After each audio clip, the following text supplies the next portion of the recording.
చివరికి Jubilee hills ఎన్నికల్లో BRS నాయకులను బ్లాక్మెయిల్ చేస్తుండు. జూబ్లీ హిల్స్ ఎన్నికల్లో ప్రజలను కూడా రేవంత్ రెడ్డి బ్లాక్మెయిల్ చేస్తుండు. Is a blackmailer.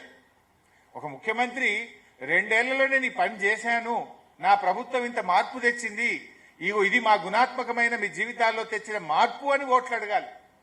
కానీ రేవంత్ రెడ్డికి చేసిందేమీ లేదు, చెప్పుకోవడానికి అంతకంటే లేదు. కనుక అదే బ్లాక్మెయిల్ మైండ్ సెట్ తో ఉన్న ఈ ముఖ్యమంత్రి ఇవాళ జూబ్లీ హిల్స్ లో బీఆర్ఎస్ నాయకులను, నువ్వు బీఆర్ఎస్ నాయకులు కాంగ్రెస్ లో చేరకపోతే నీ ఇల్లు కూలగొడతాం, నీ వ్యాపారాలు దెబ్బతీస్తాం, నిన్ను ఇంకేదో చేస్తాం అని ఇవాళ బీఆర్ఎస్ కార్యకర్తల మీద నాయకులను వేధింపులకు గురి చేసే ప్రయత్నం చేస్తున్నాడు. చివరికి ప్రజలతో కూడా ఏమంటున్నాడు, మీరు కాంగ్రెస్ కోటేయకపోతే మీ రేషన్ షాప్ బంద్ అవుతుంది, మీ పెన్షన్ బంద్ అవుతుంది.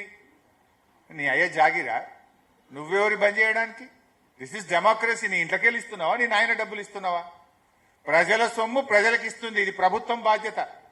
కానీ ఇలా ముఖ్యమంత్రి ఏంటంటే ఓటమి భయం పట్టుకున్నది, చెప్పుకోవడానికి ఏమీ లేదు.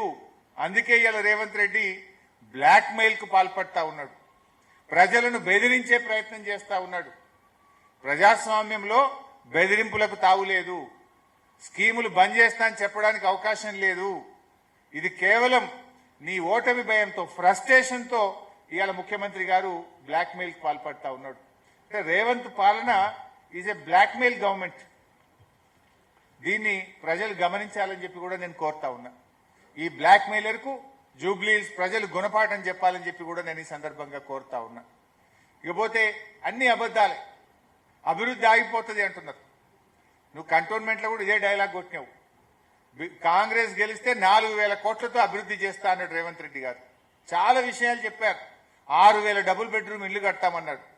నేను రేవంత్ రెడ్డి సవాల్ చేస్తున్నా, ఆ రోజు కంటోన్మెంట్ ఎన్నికల్లో ఇదే హౌసింగ్ మంత్రి పొంగిలేటి గారు వెళ్లి కాంగ్రెస్ గెలిస్తే 6,000 డబుల్ బెడ్రూమ్ ఇల్లు కడతామన్నారు. ఒక్క ఇల్లు కట్టారా కంటోన్మెంట్ లో? ఎక్కడ కట్టారో చూపియండి, మేము రావడానికి సిద్ధంగా ఉన్నాం.